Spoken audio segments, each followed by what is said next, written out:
भगवान के आक्रमण को भगवान ने 17 बार पूर्ण किया। और राजा जरासंध के आक्रमण से थक करके भगवान ने एक सुंदरपुरी का आगमन किया, जिसका नाम पड़ा द्वारकापुरी।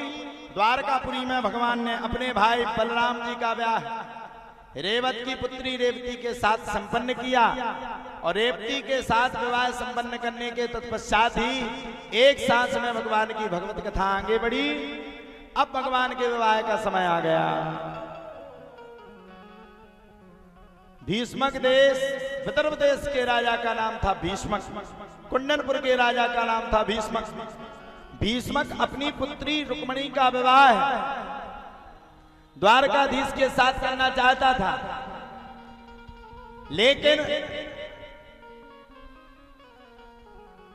रुक्मणी के एक भाई का नाम था रुक्मी। रुक्मी अपनी बहन का ब्याह शिशुपाल के साथ करना चाहता था। रात्रि के समय में ही रुक्मी ने बहन का विवाह शिशुपाल के साथ तय कर दिया। और सुबह होते ही तुरंत भाई से कह दिया, बारात की तैयारी करो, सुबह बारात आएगी।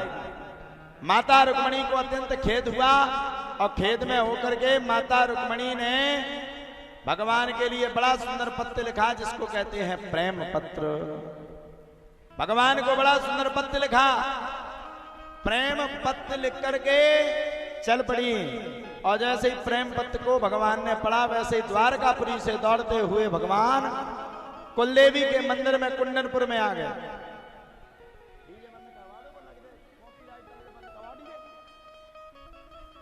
वैसे ही भगवान पहुंच गए और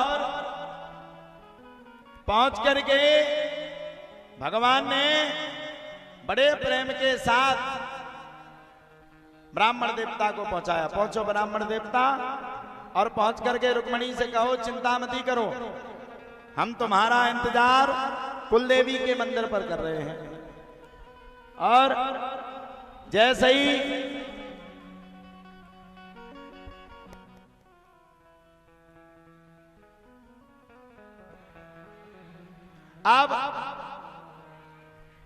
जैसे ही रुक्मणी के विवाह की बात सुनी, वैसे ही रुक्मणी अत्यंत प्रसन्न हो गई और कुलदेवी के मंदिर में जाकर के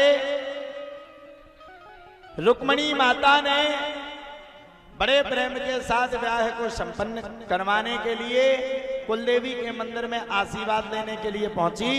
और आशीर्वाद लेकर के कुलदेवी के मंदिर से ही भगवान ने माता रुक्मणी का हरण कर लिया। बोलो रुक्मणी रमण लाल की। जैसे ही माता रुक्मणी का हरण किया, वैसे ही भाई रुक्मी भी पीछे से लग गया। भगवान ने रुक्मी की भी खूब पिटाई करी। अच्छा, सारे साहब पहले पिटने के लिए होते, पहले साला पिट जाए तो अच्छा रहता है, बाद में पिटे तो गड़बड़ी है जाती है। जब तक साले साहब जीजा जी के हाथ से ना पिटे तब तक कोई काम ही नहीं हो सकता। माता रुक्मणी के भाई की खूब पिटाई हुई और खूब पिटाई होकर के भगवान ने माता रुक्मणी का हरण कर लिया। और हरण करके माता रुक्मणी को सीधे द्वारकापुरी में लाए और द्वारकापुरी में ला करके बड़े सुंदर नगर में माता रुक्मणी को ठहरा दिया। और पहुंच करके जा करके भगवान ने पूरी द्वारकापुरी को बड़ा सुंदर सजाया।